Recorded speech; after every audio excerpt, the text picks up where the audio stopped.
نے مکہ سے ہجرت کی تو رات کی تاریکی میں میرے خیال لیلۃ المبیت کے نام سے واقعہ مشہور ہے کہ رات کی تاریکی میں جو عرب قبائل تھے انہوں نے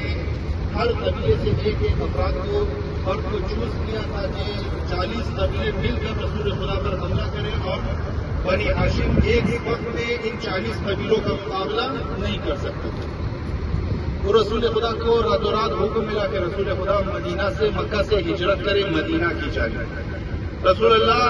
ہجرت سے پہلے امیر المومنین کو اپنے بستر پر لٹا کر نکلے مکہ سے اور مدینہ کی طرف آئے۔ بہرحال لیلۃ المبیت کی طرف نہیں جانا چاہتا،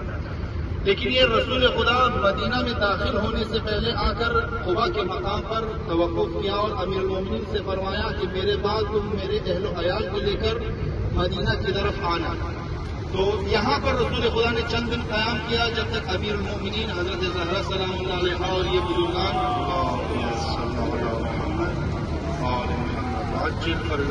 فاطمہ بنت اسد فاطمہ زہرا سلام جب تک وہ نہ پہنچے رسول خدا نے یہیں پر قیام کیا اور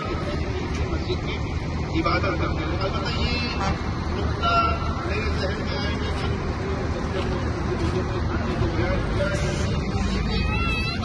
شروع دن سے جب رسول خدا مبعوث